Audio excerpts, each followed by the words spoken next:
Well, Catherine Mazza, thanks for coming to my show, Casual with Ryan Proctor. Thank you for having me. Yes, it is. I think it's episode 28, maybe. Oh, nice. So, yeah, a year anniversary actually just came up pretty soon. Oh, so. Congratulations. Yeah, thank you. But thanks for coming by. It was cool. We've been talking for a bit. I emailed you guys a while ago. I kind of fell off track, and then, finally glad to make it happen. It's cool. So yeah, thanks for coming we've been down busy. Yeah, you guys are busy. Busy fall. Lots of animals. Yeah. Yeah. Is there a seasonal ebb and flow of animals that come and go from? Like, is it like busy in summertime or? Not really. We always think like, oh, it's going to be kitten puppy season in summer and spring, but it always just changes. Right. It always just happens always at once. Right. Okay. It's never evenly distributed. It's either like, oh, we have a quiet lull, and then, oh my God, we're totally full and everyone's broken. So that's how it usually happens. Right. Because I was curious, like if seasonally people come to town, get a dog, leave town, can't get a dog, and they leave. But I didn't know if it was like kind of went with summers and winters and stuff. But no, we don't have a huge amount of. Well, we have a few surrenders that happen sort of seasonally, right. But it's also, I think, people leaving the country and not being able to find a pet-friendly house. Right. Okay. Yeah. Okay. So, just so we are clear, you work with WAG. Yes. And you are the assistant manager and marketing coordinator. Yes. At WAG. Okay. Cool. And WAG stands for Whistler Animals Galore. Is that right? Yes. Okay. Yes. Cool. Has anybody got that wrong, or is there other interpretations of that of WAG? Oh, people are confused all the time because Right. they think Whistler Animal Shelter. Why isn't it WAS? Why is it WAG? Right. And we have to say it's Whistler WAS? Animals Galore. WAS sounds weird. I wouldn't. Yeah. Well, WAG is more fun. Yeah, right? for sure. I'm glad. I'm kind of glad it's not WAS. So yeah, and the actual legal name is Whistler Animals Galore Society. So technically, it's WAGs. Is the society part of a like legal terms that because it's like donation based and stuff? You have Yeah, that? because it's a nonprofit. Right. Okay. So Yeah. it's got to have that term in it. I think so. Yeah. Okay. Right. Cool. You've been there for a long time. You said 8 years. Yeah. Yeah. A lot of animals come through there in the last 8 years. Yes. How Don't many- ask me to remember them all. How many animals do you think come through there? Like, how many animals? I mean, this is a silly question, but you must see like thousands of animals, which is kind of hard. Probably. It's really hard to kind of add it up because, you'll get litters of puppies that are like litters of 8. And so, yeah, it adds up really quick. I think we do maybe 150 animals a year Wow. go in and out. Wow. But then that doesn't also include the impounds that we do or some of the transfers that we do. Right. So, yeah, it's a hard number to estimate. Like, how do you guys handle every animal that comes through there? Do they all stay with you until they find a new home, or do some if some are like, problem animals or like aggressive or whatever? Do you guys deal with them, or do you send them to the SPCA or something like that? Or how does that? No, the SPCA I don't know how it doesn't works. I'm just take curious. I don't know how it and works. they come to WAG Okay. and they live at WAG forever. Okay. No, we are we're sort of the shelter that takes those animals in that a lot of other Right. shelters won't take in. Okay. Or don't have room for or don't have the resources to keep for long term. Right. Okay. So a lot of our animals are more special, have had behavior histories or medical histories. And then at WAG, we don't ever make them leave. So No, they well, can that's stay good. there forever. Right. So WAG is often actually the last place they end up. Oh, okay. They've Right. often been taken to other shelters or other organizations, and they can't or they won't. Okay. And WAG is often the only place that will take them. Right. That's why we have a lot of special animals come out of there. But it's also what makes us unique and special and why we do our job. Right. Is there an equivalent to that in Pemberton or Squamish or Paws in Pemberton is our sort of partner organization. They are so tiny. They're completely volunteer run. They have wow. a tiny little trailer as a building, so they're so small. Yeah. But they are also really amazing at not saying no to the animals that have special needs and that might be there for a while. I feel like animal shelters, they kind of like, you start an animal shelter or whatever, and you take all the animals in because you want to help them. So you can't turn them away. You just take anything. Not anything. You don't take anything, but you take them because I got to help this animal. Yeah. It's great. The volunteer side of it's great because the time people spend volunteering, like, it's huge, and it's such a good benefit to WAG and to Paws, right? Oh my God, our volunteers are amazing. I mean, Paws is volunteer Yeah, run. 100%. The director who runs it, Rachel, is amazing, and she doesn't get paid a cent. How many volunteers does WAG have Like full? Is it like a? Is it, Oh, that's a good question. I think we've got probably 30 active volunteers about that now. And do they walk dogs and just kind of help like? Primarily, yeah, we get them to walk dogs, get the dogs off the property, active, get their energy spent. Really helps reduce shelter stress, helps shelter staff, and then Do people take cats for walks? No. There's a guy down here who has 2 Siamese cats and he puts them on leashes. Oh, people do in general, but not at WAG. Yeah, right, because cats just kind of run around in their own little thing, right? Well, we have catteries, so they're like a what? A cattery. I don't know what that is. So it's like a room that the cats live in that's like designed for cats. Oh, it's got like walls and like carpet and everything. Exactly. And So it's got like it's like a jungle gym for cats. Yeah, and then That's like cool. like windows and the sliding glass door and stuff like that. So they go in there, and then the volunteers go into those rooms and hang out with them in there. I see. Okay, right. And so if you're a volunteer and you're walking and you're like helping out at WAG, you just use like a screening process?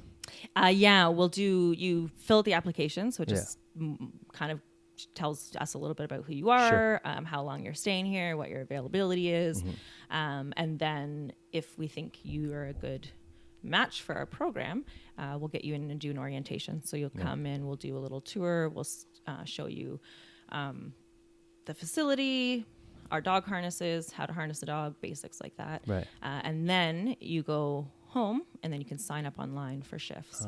So we have certain times throughout the day that we have volunteers sign up for. That makes sense. Otherwise, it'd be free for all. You'd have people all over Oh, the it place. would be nuts. Yeah, right. So you have an approach. So you turn people down. Sorry, that? You've turned people down from being volunteers? We've never really turned people down. We've definitely like if we have minimum requirements for commitment. Sure. So like we want you to be able to come sort of once a week for 6 months. Okay. So if you can't do that, we've removed people from the program, but it's mostly just because they stopped coming themselves or they left or they went away. I don't think we've ever had to fire anybody as of yet. Oh, yeah, so I didn't do any jinx it. Yeah. So how many full-time staff are there then? There's full time. I think there's only 3 of us full time. Holy cow, really? Yeah. Oh man. Okay. The other staff, we've got I think a team of 5, 6 part-time total. Yeah, but most of them are part time. Wow. And is somebody there around the clock, 24 hours? No, we are supposed to clock out usually 9 p.m. Okay. I'm generally a bit late. Yeah, of course. Right. Yeah. But no one stays there overnight. Right. I guess it's kind of like you said. You just have a bunch of pets, so you have to go home at some point. Yeah. Yeah. So it just seems like you have like endless supply of support, because how many animals would be in the building at one time? That totally depends. Depends, right? Like recently we had 28 animals under our care. Not all of them were in the building at all times. Okay. Some of them are in foster. It's not like 100 pets. It's not like you have that. No, we're a small shelter. Okay, right, very small compared to, I mean, some of the shelters out there are just massive facilities. Right. And we're tiny. And you probably rely on people who do take foster pets home because you don't have the space, right? We do. It's tough in this town because not every, it's hard to even find a place to rent, let alone has a place that can take a pet, let alone has a place that doesn't have 400 roommates or so it's quite difficult to find long-term solid foster homes just in this area. And do you work with the muni? Like, is it like do you have a partnership with the municipality at all? Or yeah, they fund us. They give us a fee for service for operating, basically for looking after the building and for operating the bylaw side of things. So anytime there's a Whistler dog that's astray, people can bring them to WAG. We look after them. Right. We help find their owners, reunite them, sell them licenses, and if they don't have an owner, we will take them. Right. And did you do veterinarian services too? Like, you can't, if you have a dog, you don't just bring your dog. Like, it's all about foster dogs. So if I owned a dog, I couldn't bring it in to get veterinarian services. No, we don't have a vet on staff or anything like that. No, so you have to we can't afford that. Are you crazy? Oh yeah, no, probably we have vets that we use, so we outsource to local vets around here. Yeah. And then they give us a charitable discount, which is amazing. We love our vets. Yeah. How many vets are in town? Like 5? In town, there's Coast Mountain is the one we use in Creekside here. And then we also use Pemberton Vet in Pemberton. Oh. And then Eagle View Veterinary Hospital in Squamish. Yeah. And Garibaldi Veterinary Hospital in Squamish as well. So there's a few, right? For sure. That's cool. Yeah, yeah. It's really great that you get support from the municipality, and I mean this is a dog town or animal town anyway. Yeah, for sure. Yeah, For like sure. people have. Yeah. I mean, people love to have them, and they kind of walk around, show them off, right? Mm-hmm. Yeah, I think that's like. I mean, the vet's probably busy around here. Dogs are probably getting in trouble all the time around here. The vets are crazy busy. Yeah. They're really under we're under Serviced. That's the word. Thank you. Right. For vets versus pets. Our vets are busy. Yeah. Busy, working hard. Do you get like when people come to kind of fester when they come to foster animals, is there hey, you can kind of borrow this dog until somebody adopts it, or is there like a time frame that because I guess you want to keep the dogs in some of or the pets, I guess, keep it from the dogs, you want to keep them in like a fairly level lifestyle, so they're always going back and forth. Yeah, it's really tough. Again, in this town, a lot of people have shift work as well. Yeah. So being able to drop the dogs off at WAG and be able to pick them up while there's staff there is sometimes really difficult, because if you Right. finish your job at midnight, there's Nobody no way there. to get the dog. Right. So it's tough. Again, our dogs do kind of get bounced around a little bit. A lot of our dogs we don't send to foster as well, just because they're too nervous Right. with new people and Sure. strange things. Depending on their background, how they got there. So right? yeah, it totally depends on the animal, how long they stay in foster for. In an ideal world, we would send them to foster. They would stay there until they were adopted. And in an ideal world, the foster parent could even do adoption appointments with potential people. So right. like that's like if we have cats. Yeah. So rather than them bringing the cat back to the shelter to meet the potential adopters, we'll send the adopters to the home. They can chat with the foster wow. parent, meet the animal, that kind of thing. Yeah. Is the process for adopting a dog and a cat the same? No. Because I feel like there's different needs for these animals, right? The process is different for every single animal. What do you mean? Because a kitten is going to be a different process than a cat. A cat's going to be a different process than a feral cat. A feral cat's going to be a different process than a puppy. A puppy is going to be a different process than a senior dog. A senior dog is going to be a different process than Doug with, the medical issues that he's got. So Right. every animal is totally unique Right. in what they need. Some of our dogs will jump into your lap the first time they meet you. Sometimes you have to come visit them every day for a Right. month before Okay. they even start talking to you. Right. So it's totally unique per animal Right. that we've got. Wait, can you remind me what you mean by feral cat? A feral cat, well, technically the definition of a feral cat is a cat that has grown up without any human contact Okay. and cannot be rehabilitated. So will never be able to be pet, be in a home. Oh. Yeah, they're too wild at that point. The fine line is a frightened cat, where you can have a cat that behaves like a feral cat, but over time will allow you to pet Re-assimilate. them. Yeah. Exactly. Okay, right. So at one point they have had experience with humans. It just Yeah. probably hasn't been in a while. So an example of that right now is our cat, Earl Grey and Firework. They're frightened. They're not feral. Okay. They're frightened. So Okay. in an ideal world, they'll let you pet them. In Sure. a home, they were really affectionate. Yeah. But you can't just send anyone in. Right. They'll probably, hiss and scratch at you if you're a total stranger and you go to try to pick them up. Right. Which is kind of feral-like behavior. Okay. And then we have another cat, Onyx, we've really not been able to rehabilitate him at all. He's wanted nothing to do with us. Right. So he's, I think, more of the feral type. So we're trying to get him into a cat sanctuary. A cat sanctuary? A cat sanctuary, yeah. Yeah. Specifically for cats that are feral, so that can't be. Right. So rather than just re-releasing them into the wild, which is not part of the natural ecosystem, Yeah, right. they're kept in facilities where they're Wow. where didn't know that they're existed. fed, they're kept warm, but they don't have to interact with humans. I guess that makes sense. You have like sanctuaries for Yeah, every other animal. exactly. Yeah. Exactly. Is a cat? Is there dog sanctuaries then? I guess. Oh yeah, for Oh, sure. there must be, yeah, of course.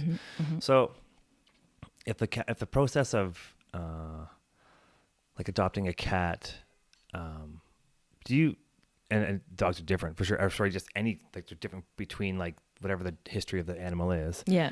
That must be like if you're trying to pair up a foster parent or a foster, foster parent, foster owner.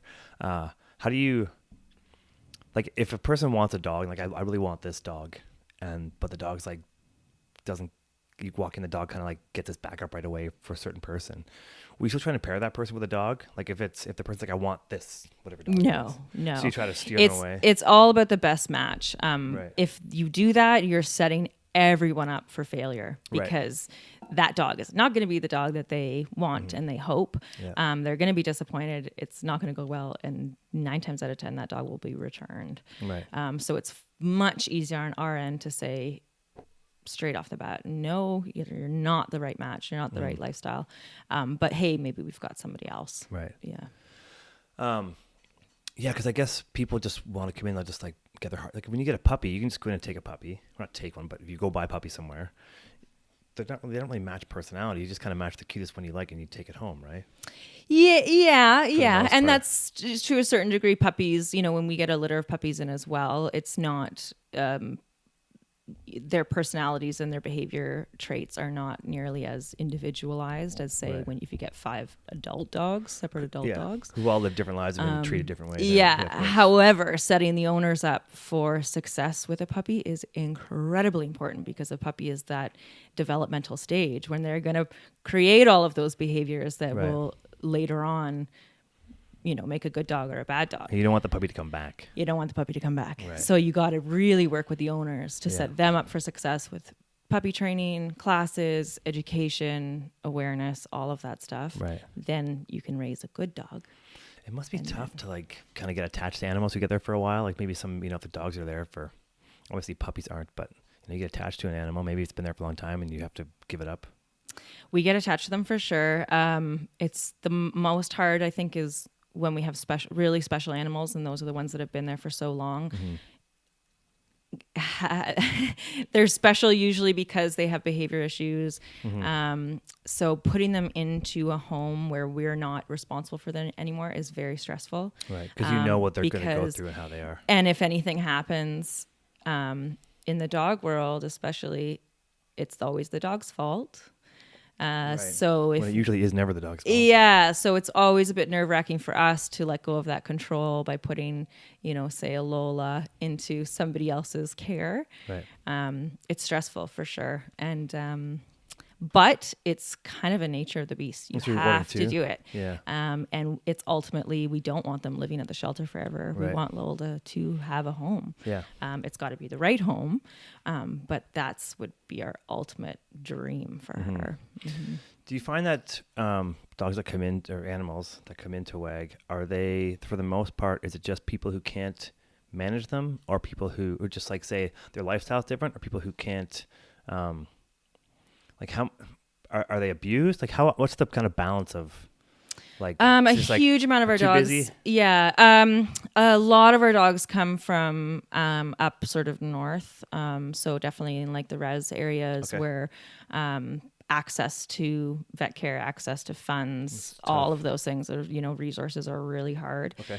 They have a much bigger stray animal population than say Whistler. A lot of the dogs that roam Whistler are owned. They're just not at home right now. Not at home right now. Yeah. Yeah. I left them while I went to work. Yeah. So a lot of the dogs we get from up north, histories of abuse for sure. Under socialized with humans. So often they're, born in ditches and raised, just scavenging for food.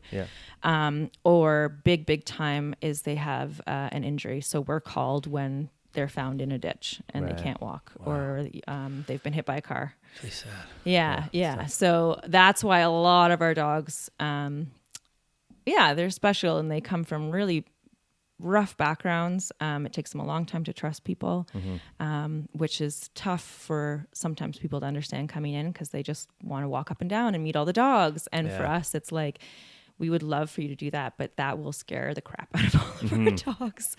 It needs to be in really structured circumstances, and also where we know that you are a potential home for them. Right. Otherwise, there's just sort of no point. It just increases the anxiety for them to just continually be meeting new people. Right. How do you guys manage like behavioral issues with dogs? Like, do you like Caesar Milan, or whatever his name was, the guy, like the dog whisperer that was on TV years ago? But I mean, but is there there must be protocol that you follow to retrain Absolutely. dogs? Oh yeah.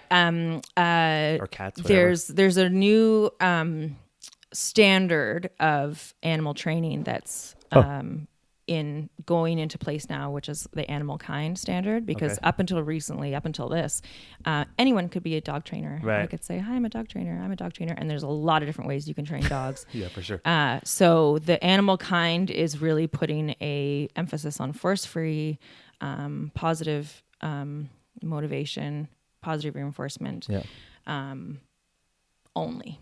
Right. So that's a really specific type of training. So at WAG, that is only what we adhere to. We only use trainers that also follow that mandate. Right. And we will only allow our adopters to use trainers that follow And that force mandate free as well. is like you can't smack it or grab it or whatever it is. Yeah, no choke collars, no Right. alpha rolls, okay. holding the jaws shut, nothing. Yeah, Right, yeah. okay. So it's all positive. So That must be changing. It must be like a changing tide all the time. Like people come with new ideas and new things of like how to, train a dog. And because dogs are so different, or cats, I guess can you train a train cat? cats, yep. You train cats? I mean, I know they go. It takes a little longer. they go They're into a- not as food into a bu- motivated. Right. They have shorter attention spans, but yes, you can Yeah. absolutely train cats. Because I guess you train cats by giving them a litter box. Well, that's a So natural they just go. instinct. Yeah, Right. you don't even really have to train cats to use a litter box. They It's say, just, here's a box of sand. Go poo in it. and they're like, sweet. Yeah, cool. That's what I've been looking for. I don't want to go outside anyway. Yeah, exactly.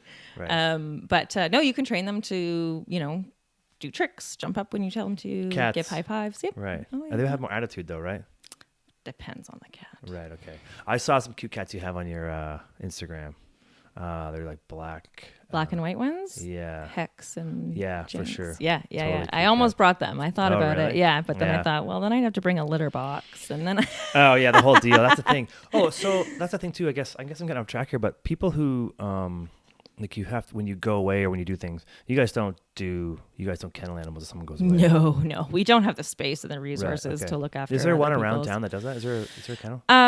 Ruth's Pet Hotel. They do. I think they do boarding. They're up in Pemberton. Okay. Off the top of my head, I can't think of any other large organization company that does it. Right. I think most people get their friends, family to do it. There's, I think, some dog sitters around town, Right. that kind of thing. Yeah, I mean, everyone's got tough. dogs around here for sure. It's like I have friends who have dogs. It's like, they go away for 2 days. You got to give it to somebody, whatever else. And I mean, that's the burden that people, probably one of the reasons that animals come back to you guys, because people just don't have the time they think they do. But for the most part, when you guys set a family, or you set an animal up with a foster parent, or like a forever parent, hopefully, what are the percentages of, like, you do your due diligence, you match them up as much as possible. What are the percentage of people coming back saying, I just couldn't do it? Is it high or low? Probably pretty low, I guess, if you're doing that much It's work. pretty low, Yeah. but it's definitely there. Sure. We definitely have returns, and it's often for a variety of reasons. Sure. Sometimes it's financial, sometimes it's an unexpected Something. Sometimes it's the animal behavior; they don't want to deal with it. So it's quite a large variety, but it's not a huge amount. Right. But it definitely happens. I always had this thought that I would like to adopt a dog, potentially, or apply to, maybe just not just go adopt one, but apply to get one. But since I have allergies, I'm a bubble boy. I always think there's a certain type of dog, and I just maybe say this naively or not, but that certain type of dogs don't get sent to WAG or to foster homes. What I mean by that is like poodles or Shih Tzus or these small dogs that I feel like there's always like German Shepherds or bigger dogs that people can't handle end up at WAG. So for someone to like want to adopt a pet, it seems like for someone like me, I might have a hard time finding a dog that would match me at WAG or at a foster. Is there like a certain type of dog that comes back? Like everyone gives up German Shepherds because they can't handle them, and no one gives up little tiny dogs, or like. The thing is that our demographic out here, a lot of people don't have the small dogs. Right. So, it's much Nugget more eating or like, something, they want the hiking and the biking companion. So Right. the dogs out here are a lot bigger, especially all the ones from the res. They're coming down. They're all larger breeds. If you go to the cities, there's shelters that are full of small dogs Every kind for of dog. sure. Right, Yeah. yeah. It's also a difference between there's a lot more purebreds in the cities than there are Right. more rural areas. There's more mixed breeds. Yeah, okay. So the dogs that end up at the shelter will see way less purebreds than say a city shelter. Right. Okay. Yeah. Because I just thought it Yeah. seemed like people give up like dogs that are hard to handle get given up first. For sure. Yeah. For sure. And small dogs get away with murder because they're small. The behavior of a small dog is much easier to handle than the same Right. behavior would be in a big dog. Right. So small dogs are less surrendered than Right. large dogs just because. And then cats too, like people give up cats. That's seems to me like cats can almost be unnoticeable in a house. I mean, if you give up, I mean, you got obviously it's noticeable, but I mean, it seems like the reason people give up cats are probably, I don't know what they would be. Like Not finding a place that's pet friendly is a big one. Oh, really? Yeah. I feel like you could that's hide a big cat one. anywhere though. You just kind of bring it in your house and no one will know it's there. Well, Cats don't not bark. necessarily. They don't bark, but they're not nothing. I No, mean, I they know. do scratch on things. Sure. And they do have a litter box, and so you don't want to assume that they'll cause Right. no damage.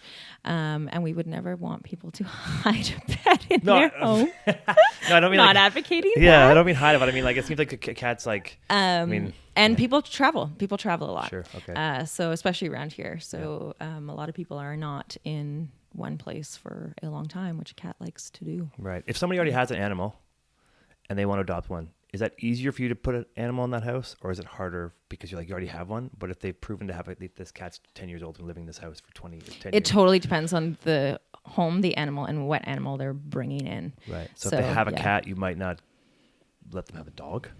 Is it more? No, we wouldn't want them to have a dog that would chase the Eat a cat. cat. Yeah, Right, okay, exactly, right, okay. exactly. So the dog that they would be applying for would have to be cat friendly, and we can do a limited amount of testing with that at WAG. Right. But there's no guarantees. How do you It's test that? You always- just got to put it with the cat and see if it eats it, right? Well, we don't put our cats at quite that risk initially, but we've got a window. So the door to the cattery has a window that's ground level. So often if the dogs will see the cat, you can kind of get a picture right away. Right. Do they Like a go quick right at the sniff window? test? Yeah, Yeah. right, Do they go okay. right at the window and want to eat them right away? Are they Yeah. curious and they want to play? Do they completely ignore the cat? So it's a good just first kind of indication on, you Right. know, whether it's going to be a potential or a no. I guess because I mean, like a lot of people have both animals, or they'll have two animals. Let's Oh say. yeah, for totally. sure, And lots tons of cats get along with lots of dogs. And lots of dogs will not care about a cat unless he runs around, and then their sort of prey drive kicks in. So if you've got a fat old cat that doesn't care less about dogs, then they could get along with a lot Right. more dogs potentially. Yeah. So it really depends on the personalities. Yeah, and then if you have, I mean, you have so many animals. Some animals need to be every animal needs to be groomed at some point, depending on if it's just like combing or cutting their hair, whatever it is. Do you guys do that there, or do you have? We'll pretty much always give them a bath when they first Right. come in, Of course, for sure, because yeah. they're usually pretty stinky and dirty, Yeah.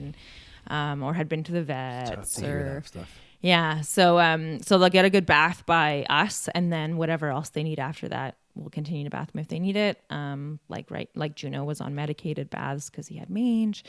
What is mange? Like you get like skin and it's It's like mites. It's like I believe it's like an allergic reaction to like skin mites. Okay, Yeah. right. So it's can cause like rashes and itchiness, and your hair falls they out. chew on and- their rash, whatever. Try to Wow. Yeah. Our dogs are. What's more susceptible to that? Dogs. Dogs Yeah. are right because cats are. I mean, I just think cats seem more like they can fight for themselves.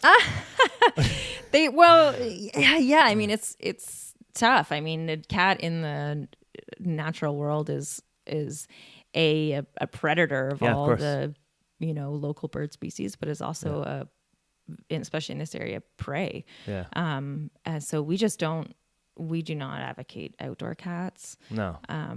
It just messes with the ecosystem and it shortens their lifespan by sure. a huge amount. Yeah. So we're just really advocates of indoor cats, really well stimulated indoor cats. And then if they are going to be outside, that they're on a leash, that they're supervised, all that kind Right. of stuff. Yeah. Yeah. I think that's because I just feel like So I don't know. I think that cats can fend for themselves more than the dog can. But it just feels like that way. It's Not against a cougar, coyote. When you get the Yeah. bigger predators, they're For like sure. not. They're in trouble. They're in Yeah. trouble. Yeah. Yeah. And I guess like if cats come in or a dog comes in with mange, you can't let the whole place just get. Is there like you have a quarantine spot there where you? We do. Every animal that comes in goes into what we call isolation. So no matter where they come from. No matter where they come from, Okay, yeah. cool. It does change a little bit depending on whether we have a vet history for them, Okay. whether it's a vet history that if they're coming from a home that they've been seeing a vet since they were puppy, that's going to be much different than if we got a dog that's never seen a vet and is balding, and Right, so okay. we'll do assessments of them as well. Right. We'll get them to the vet right as soon as possible. Yeah. And vaccinated, that's the big one. And then it also depends if they're adults, whether they're puppies. Puppies will keep in isolation for a lot longer. Right, okay. Make sure they don't have parvovirus. Have what, sorry? Parvovirus. It's like a worm or something? No, it's like a deadly virus that puppies can carry. Oh. And it's incredibly contagious. So if we bring a dog into the shelter that has it, they can show no symptoms initially, and we won't know they have it. So if we just put them with the rest of the dog population or put them with the rest of the common areas, they can contaminate that area and infect our other dogs. Can cats get it? Cats, they don't get parvo. They get sort of similar, their own kind of. So the deadly diseases they don't diseases. get mingling diseases. They do. They do. Yeah. There's things like ringworm and stuff that can pass Sure. back and forth, Okay. but they each have their own. Right. Like you vaccinate cats for slightly different things than you vaccinate dogs for, Yeah, but they okay. can get some of the same things. Right. Yeah, because that's probably not I guess in Whistler, other than the dog that comes in that's not like if it's been a wild dog or feral cat or whatever it is, I guess most dogs just come in, like, are they not, they don't come in like abused, I guess. People, do you have like a lot of abused animals that come in from Whistler? Yeah. Not from Whistler per neglect? se. A lot of neglect for sure. A lot of abuse for sure. Not so much from the Whistler area. And just a lot of like under socializing. Sure. And Okay. then the little socialization they did get with humans was negative. So say somebody, kicked them out of the way when they were trying to eat something or something like that. Right. Yeah. So yeah, most of our dogs come with histories. Right. Even the ones that come from the cities like Lola, I think came from pretty abusive situations. Well, it sounds like, you guys do so much work and so many animals go through there. Maybe I want to talk about two things: how people can support WAG, but I want to talk about the adoption process. Mm-hmm. So you talk about how many animals come in, kind of like what their backgrounds are, and kind of how you would try to pair somebody up. But what is if I walk in, I'm like, hey, so I'm a single guy, I have an apartment, I travel a bit for work, whatever else. Like, what's the process for adopting? You don't have to tell me like the criteria, because I'm not asking if I can get a dog or not, but I maybe someday. But kind of what's the general? I'm imagining it's probably a little bit different from animal to animal, like we talked about earlier. But what's the general, like? Here's the 5-10 steps you got to go through to get to adopt a pet. Generally, the first thing is like to go to our website and read up on their profiles, Okay. and Is see that if wag.com? there's WhistlerWag.com. Okay, Yeah. WhistlerWag.com. Okay. And see if there's just initially anybody that speaks to you. What you'd want to look for is, so say, I'm a single guy, but I travel sometimes. So maybe looking at the puppy is not the best one for you, Right. or maybe the old senior dog with lots of health issues, or, the dog that's really nervous about going in cars, those kinds of things. So you can kind of start weeding out the ones that you'd think initially would not be the right match. Right. And then if there was somebody that you're like, well, you know what? Marvin might be the one. I think, he seems like we could be a match. Yeah. Then you'd fill out the application. And the application is primarily all about you. Okay. So it's about your lifestyle, about how many people visit. Have you thought about pet insurance? What would you do if you break up with a spouse? What would you do if you move? What's your housing situation like? That's a big one around here. Of course, for sure. Yeah, totally. What's your resident status as well? We don't adopt out unless you have permanent residency. Fair enough. Yeah. Okay. So all of those things are, it's all background information for us. And then we'll look at it and we'll say, okay, would he be a potential match for Marvin? Right. Okay. And if we say, he could be, maybe there's some things we got to chat about, or we'll ask him more things about this, or we'll tell him about Marvin about this and see if he's up for it. That's when we would get you in. Okay. To meet with Marvin, Right. to chat with us about and really kind of get deep into, is it really going to work? Yeah. Okay. Yeah. And do you give them like it just seems so organized compared to when you can just walk in and buy it. I know people really struggle because they just want to go up and down and meet all the dogs and find the Yeah. one that speaks to them. And we would love to do that. Our dogs would just hate it. They're just too shy about For meeting sure. new people. Having people stare at them through the kennels is incredibly intimidating. There's Yeah. no way for them to hide or run away. Yeah. And that's when you get things like dogs barking because they're in fear, and and then that's just set up bad for everybody. It's So not we really- like to have our introductions Yeah. like one-on-one Yeah. and in a really controlled environment where the dog feels safe and the person's been taught how to meet them. Right.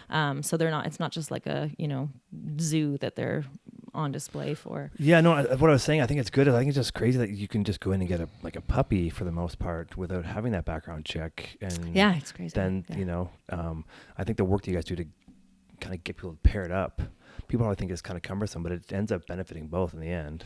Yes. Yeah. I mean, we do it for a reason, and that is because if we don't, the dogs just come back to us. The animals just Right. come back Yeah. because it's not what the people wanted. It's not what they expected, Right. and nobody's happy. Do you give them like a grace period where it's like, hey, you can go test this dog out for, just take Marvin home for a week? No, I mean it all depends on the dog. Again, our long-term guys, we probably would do a foster to adopt, just because they have such specific needs. A lot of them you have to have like a fenced-in yard, or they'll never be an off-leash dog, Sure, or yeah. things like that.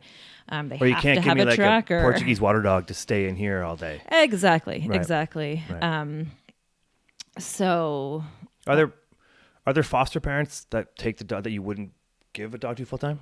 Are there like people who are like, I'll keep the dog, like people who like look after dogs for a few weeks while you find a parent or an owner? Are there people who you would say, well, you can foster, but we wouldn't give you a dog full time? probably not. No, If everyone- you're foster home and one of our like regular good foster homes, a lot of our foster homes end up being foster fails, Right. and they end up just adopting. Right. They don't want the dog for Yeah, sure. yeah. That must be tough because you're They like, fall in this love. dog's cute. I'll take it. And then you're like, you know what? It's part of my family now. Yeah. What's the foster time? Is there a time limit you give them the dog for? Is it like a max amount? You can have it for a week and that's it, or you have it for 2 months, or you? No, ideally you'd have it till they were adopted. Oh, so yeah. there's no real end date. It's more like There's no real end date. A lot of people, like I said, our foster homes are really limited on work schedules, availability. So having an animal be able to go into a foster home and stay there doesn't really happen. A lot of our dogs come back during the day, or they'll go away for 3 days and then come back for a couple nights. And so it's pretty bouncy, and it's not ideal. But it is sort of nature of the beast of Whistler, and not having pet friendly places. We also, our foster homes, we really need them to have like no kids, no other pets. Only traumatizing for only the one or dog, two for the roommates. animal, yeah. Yeah, it's And hugely traumatizing, and it's a lot of responsibility. Right. So And sorry, do you do fosters for cats and dogs? yeah, and the cats are generally more like we'll send them into foster and they'll stay there. Whereas the dogs will sometimes bounce because the people have to go to work, so they can't leave them at home while they go to work. Yeah, so they'll bring them back. Yeah, I think that's would you do like when someone adopts a dog, do you do follow-ups and stuff? It's like, no, there's your dog. Oh my God, we do so much follow-ups. Oh, you do? And so That much seems like a lot of support. work. Oh Yeah. yeah, it's a huge amount of work, but at the end of the day, the keeping the dog and the human There together is better. is the ultimate goal. Yeah. So we do a ton of, we even do contracts where you have to be booked into a training session, where you have to do X amount of training sessions with the dog. So we even follow up with you and your commitments after the adoption. like a report card every once in a while. You're like, oh, how's it going? Yeah, we'll check in for sure. Yeah. We can check in with the dog trainers as well, who can let us know how things are going. Right. And then also just support for behaviorists, vet staff, questions, our experiences, advice. Right. No, we're here all the time. That's cool because I guess you could. Yeah, it's good to know you could just someone could be a great fit. Their resume could look great. You give them a dog and you keep following like, wait, this person's not doing what this dog had a history of whatever it was, abuse, something, trying to get it back on track, and they're just not doing it. Yeah. It's a good way to follow up because otherwise, you end up it gets too late or the dog gets too far gone. You're the cat or whatever it is. Has to be, dealt with, I guess, a bit differently. I don't want to get sad, but how often do you have to? Is it is there a lot of times where the dog just or the cat just can't? It needs to be euthanized or put down. Does that happen a lot? We only do that for medical reasons. So Okay. if they're if they cannot recover, Right. or they're suffering Yeah. and dying, then we will euthanize them. Yeah. We've never, we haven't, I don't think we've euthanized for behavior very recently. They Yeah, 'cause sent that us does to happen, us right? forever. It happens a lot. I mean, Yeah. a dog like Lola would not last at many shelters. Right. We're a bit lucky because we have the space, we've got the support of the community Yeah. to keep dogs like that on. It's really cool. Yeah. It's good. It's pretty unique. It's very unique to WAG, and we Yeah. are very lucky. And so that's why we do it, because we can. And Yeah. there would probably nowhere else would take in a dog like Lola. I guess there's so much. I mean, I guess it's got to be like it's just be overcrowding everywhere for facilities like Yeah. this. Yeah, it's like tough, right? Everyone gets an animal and they can't take care of it. Yeah. Yeah. Like I wonder what happens. Like people just get like I have a friend of mine who's had a parakeet for like 10 years, and I just think about things when I'm like, well, what if a person gets a bird and they can't take care of the bird? They let it fly away. They let it go. Some people do. Yeah, right? Like, I mean, re-releasing fish is Oh, a really yeah. big problem. We're gonna get invasive species, all these things, right? Yeah, Exactly. exactly. Yeah. Which Yeah. I guess, I mean, People will even move and leave their cat behind. And yeah. really, Oh, what's yeah. wrong with people? Drives me nuts, man. Oh, the stories I could tell you. Yeah, I bet you must hear some tough stuff, huh? Yeah. Yeah. I think that's like, man, or somebody finds a dog, they don't know where it came from, or like even if it's got a collar, you just can't get in touch with the owner. It's really, it's sad. I think you guys do great things. It's awesome to see that. Like, I didn't know the extent of how much you guys, kind of took in animals, but it sounds like you like leave no one behind. No, we don't. Yeah. It's For better or for worse. And it's, I mean, I think most people, I mean, if you're an animal lover, you usually love all animals. And just see them come in, it must be heartbreaking sometimes to see them come in and go, why do we have to have this cat here or this dog here? Could have been a good home. It must be tough to see some of those animals sometimes.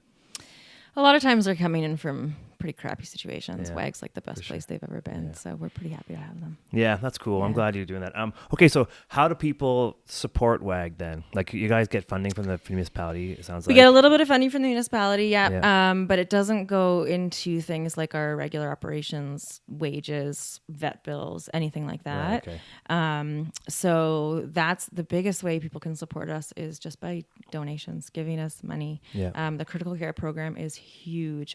We have a ton of animals that we, rather than euthanize, will raise money for their Cool. care, Yeah. which can get expensive. Oh, sure, yeah. Yeah. So anytime, any donations to the critical care fund are hugely appreciated. Mm-hmm.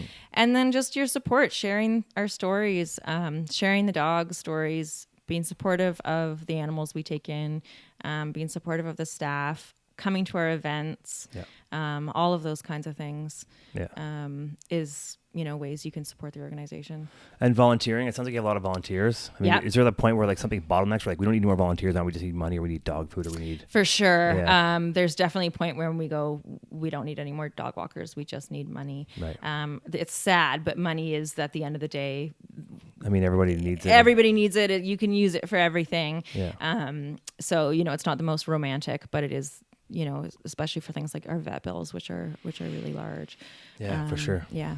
Yeah. And I guess if people give you I mean, it's great to get food and everything else, but and time. But yeah, like you said, vets, they do give you discounted rate, but you're also having to pay for animals to come in, and vet bills can be huge. Vet bills can be really big, and Yeah. like I said, we have a bad habit of not euthanizing the sick puppies, and instead they go to Canada West, and we spend thousands to save their life, which is amazing. It's why we do what we do. Yeah. But it is costly from a financial standpoint. It costs more to save that puppy than it would to not. Yeah. But we've got the support of the community. It's really cool. That's why we do it. Mm-hmm. We're really lucky. That's why we keep going. I think a town like this, where it's like really animal friendly, dog friendly, people are out doing things. I mean, a place like WAG does kind of fit in really well. Yeah, It's not like I it's think like a so. weird thing to have in town. Yeah. But I guess it's probably not it's probably somewhat unique. Like I don't think if you go to Fernie or Rebelsworth, there must be other like companies like this or like businesses like this or whatever. But it seems like in Whistler you have this, people always talk about WAG. There's always something. It is a really unique shelter. Yeah, for sure. I've been to some other places, and it definitely makes me feel very, very lucky. Yeah. We've got a really supportive community. We've got a really supportive municipality. We don't have anybody saying no, you can't take that the hell dog outta in. here, yeah. Yeah. Right. Put that dog down. Right. All of our board of directors are incredibly supportive of us. Yeah. So yeah, we are very lucky. A lot of shelters have to euthanize their animals purely because they have Space. no more room. Yeah. Exactly. Physically no more room. So- And my heart goes out to those Right. shelters. We're so lucky because we have not yet had to do that. It's sad. I mean, it's. I guess it's. I mean, hard to avoid, I guess, in some spots, but it's cool that you don't have to do that here. It's Yeah. great. Yeah, we're lucky. Do you have animals? Yeah. You do. Yeah. Do you have too many animals? No, I just have 2 dogs right now. Okay. My one dog would not appreciate any cats, so cats are off the list for me. Right. And then I've got a neighbor's dog that comes out and hangs out all the time, so it's usually a party of 3. That's cool. Yeah. Most people that work there, most people that are volunteers, they have animals, or they just kind of go there because they can't have one. They want to be around them. The volunteers often go because they cannot have animals and they want to help out, and they miss their animals back home, or they want to help while they're here, and they can't adopt, so that's why they want to volunteer. Right. Pretty much all of our staff end up getting suckered into adoption eventually at some Right. point. Well, it's one more animal out of the building, right? Yeah. Yeah. Yeah. I think that's. I mean, if most people you love animals, you love all animals, I would guess. Oh yeah. But it's tough. It's expensive as well, and housing's a big thing Yeah. as well. So So we talked about earlier. Do people try to bring you other animals? Like, do people try to bring in, like, hey, I have a bird, or I have whatever. Do people try to bring you other animals? You're like, no, yeah. People call us a lot saying I found something.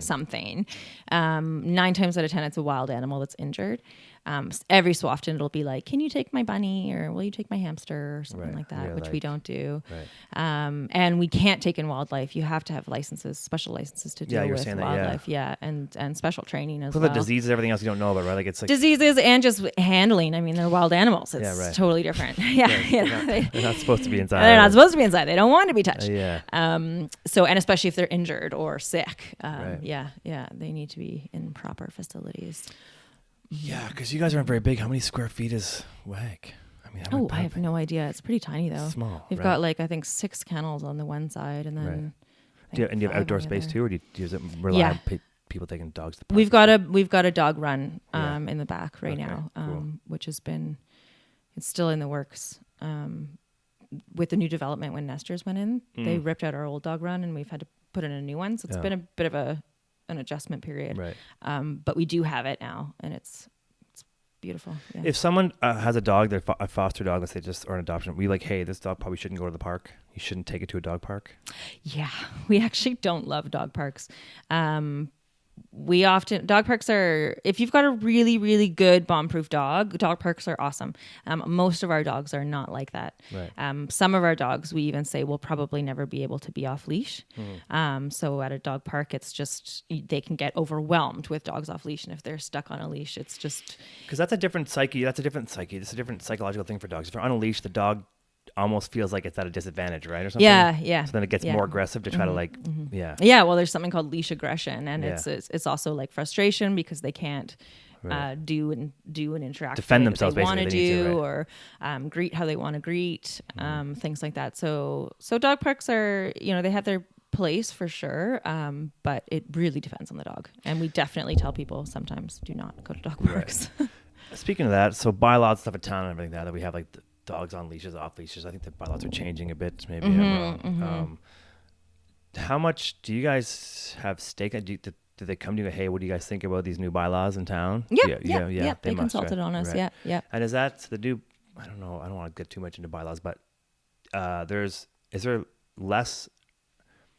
there more of a fine, I guess, or more of like a thing for when your dog's off a leash now? The fines have gone up. Okay, right, yeah. And I think the new one was that there's now a fine for leaving your dog tied up.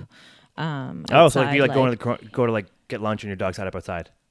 Yeah, and it's not so much like if you're going to the store and picking up some milk. It's more like people were tying their dogs up and going drinking for the afternoon, or so the dogs were left outside on the patios or outside the restaurants. Someone come out like a chalk and like put a chalk on their hours. leg or something, put some chalk to mark them. Well, the officers, I'm sure, will notice the dog's still there the next time they go by. Yeah, right. So that's more what that was trying to crack down on, was Right. the sort of just the leaving your dog out there while you went and enjoyed people, yourself. I mean, I have a lot of friends with dog owners, and I feel like people are like, my dog's fine. I don't need to put on a leash. It'll be fine. It's not always the case. No. It's not about your dog being fine. Exactly. It's about other people being fine, or somebody is like, even the people who are scared of animals. Exactly. You know? Yeah. Exactly. Yeah. It's like irrespective at all. Yeah. Yeah. And I think too, keeping your dog safe from walking it into traffic, walking it into somebody biking. You know, it's for their safety as well as everybody else's. I feel like we talk a lot about dogs. This is kind of the main thing, but just because, you know, I try to bring cats up a bunch. And so there's no sort of cat bylaws. Like, is it like... They do. Because people don't like socialize cats. It's not like cats. They don't, but they do have outdoor cats here. So there is sort of this element of cats, which are pets, being at large. You know, people calling in. There's a cat around my house, things like that. So it does affect the community to a certain extent. It's not as much or as big. Cool. Well, okay. We chatted a bit. I think it was probably about 45 minutes here or so. But you have an event coming up. Speaking of fundraising and supporting WAG. Supporting WAG. Maybe I'll just take a picture of this and I'll put it over the bottom so people can see it in the video. Cool. Instead of holding it up. But so it's Halloween Howl. Yep. This Saturday. Saturday, October 26th. Yes. In case anybody watches this after. Yes. To the hangar in Function Junction, which is just kind of the old bounce beside Whistler Brewery, right? Yeah. Yeah, cool. Yeah, it's cool new party space. Yeah, and there's I feel like I'm leading you here, but there's an online auction? There's an online auction that's happening right now. Okay. So it's been running since last Saturday. Yeah. And anyone can go and bid on that. You do kind of have to be somewhat local because you got to be able to get the items from WAG or have somebody pick up the items for you. But you don't necessarily have to be at the event to participate. Okay. So that's at www.32auctions.com/WAG's Halloween Howl. Okay. I'll put that up. Put that up. Yeah. Super fun and easy to do it online. Yeah. It's been really fun to watch. Cool. And then the event is this Saturday. We've got live music. We've got some bands. We've got some DJs. And we've got $5 drinks all night. And 100% of that goes to WAG. Wow. Yeah. Cool. So it's really fantastic. We've got a lot of fantastic sponsors. Yeah, it looks like it. And donors. So go check it out. You can check out all of the information on our website as well. What's First Mate? First Mate Pet Foods. Oh, they're our beloved sponsor. Yeah, they are for sure. Yeah, they sponsor WAG. They feed all of our shelter animals for free. Cool. They're amazing. That's fantastic. Yeah, they're really, really great. Well, actually, Jenna May was on my show once too. She's great. She's awesome. Jenna May's amazing. Yeah. She's going to be there. She's supported us before. Combat Dolphin's going to be there. DJ Nat Morale. Yeah. We love her.